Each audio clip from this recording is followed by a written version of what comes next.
परमात्मा वाणी the 24th of April 2026 के महावाक्यों का संपूर्ण मंथन। 1. याद की शक्ति और अविनाशी खुशी। मुख्य पॉइंट। याद की यात्रा में अपार बल और बेहद की खुशी समाई हुई है। विस्तार। बाबा समझाते हैं कि याद से ही हमारी पतित आत्मा पावन बनेगी।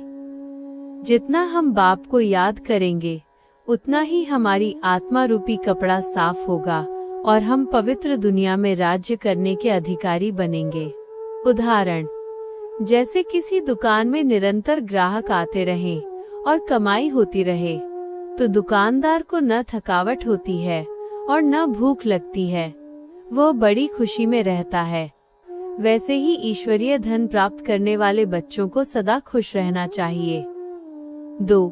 ईश्वरीय पढ़ाई और उसका भविष्य फल। मुख्य पॉइंट। ये पढ़ाई भविष्य नई दुनिया में 21 जन्मों का फल देने वाली है। विस्तार। दुनियावी पढ़ाइयाँ मनुष्य को पढ़ाते हैं और उनका फल इसी पुरानी दुनिया में मिलता है, परंतु ये रूहानी पढ़ाई स्वयं निराकार बाप पढ़ा रहे हैं, जिसका फल हमें नई दुनिया स्वर्ग में राज्य पद के रूप में मिलता है। उदाहरण, जैसे कोई बैरिस्ट्री पढ़ता है तो उसकी बुद्धि में रहता है कि मैं बैरिस्टर बनूंगा, घर बनाऊंगा और उस पद की पालना करूंगा। वैसे ही इस पढ़ाई के समय हमारी बुद्धि में नई दुनिया की स्थापना और पुरानी का विनाश स्पष्ट रहना चाहिए। 3. माया की सूक्ष्म चाल और सावधानी। मुख्य पॉइंट।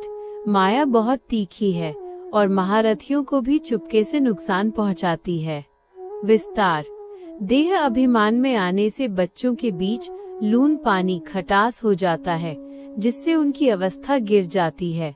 जो स्वयं को महावीर समझते हैं, माया उन्हें ही सबसे अधिक तूफान देती है। उदाहरण, माया उस मस्त चुहरी चूहे की तरह है जो काटती भी है और साथ में फूंक भी मारती रहती है, जिससे व्यक्ति को चोट का पता ही नहीं चलता। इसी तरह माया चुपके से बच्चों की मेहनत खलास कर देती है। 4. सेवा और कल्याणकारी भावना। मुख्य पॉइंट। हम बाप के समान विश्व कल्याणकारी सर्वेंट हैं। विस्तार। जो बहुतों को पैगाम देते हैं वे महारथी या पैगंबर कहलाते हैं। सेवा के लिए निमित्त बनने वाले बच्चे ही भविष्य में ऊंचा पद पाते हैं। उदाहरण, स्कूल में जो होशियार छात्र होते हैं वे स्वयं पढ़कर दूसरों को भी पढ़ाते हैं। जैसे बाप हमारा कल्याण करता है, वैसे ही हमें भी सबको यह संदेश देना है कि बाप को याद करने से पाप कट जाएंगे। वाणी का वरदान और विस्तार। वरदान। माया जीत भव। विस्तार। बाबा कहते हैं कि माया के प्रवेश को रोकने के लिए अपने मन के गेट पर डबल लॉक लगाओ। डबल लॉक का अर्थ याद और सेवा में सदा बिजी रहना।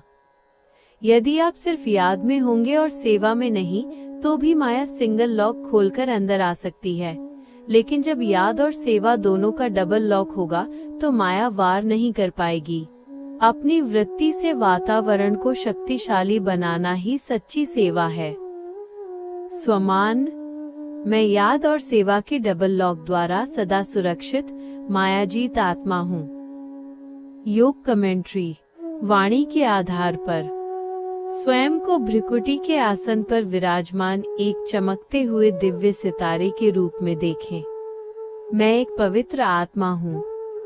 स्वयं परमपिता परमात्मा मुझे इस संगम युग पर पावन बनने की शिक्षा दे रहे हैं। मुझ पर ईश्वरीय शक्तियों की किरणें पड़ रही हैं और मेरा आत्मा रूपी कपड़ा साफ हो रहा है। मैं अनुभव कर रहा हूँ उस अथाह खुशी को जो इस अविनाशी ज्ञान की कमाई से मिल रही है। मैं सजग हूँ। मैं महावीर हूँ। मैंने अपने मन के द्वार पर याद और सेवा का मजबूत डबल लॉक लगा दिया है। अब माया की कोई भी हलचल मुझे विचलित नहीं कर सकती।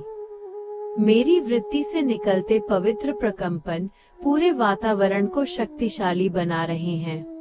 मैं बाप के समान विश्व कल्याणकारी हूँ। सदा हर्षित मुख, सदा विजय रत्न, ओम नमः शिवाय।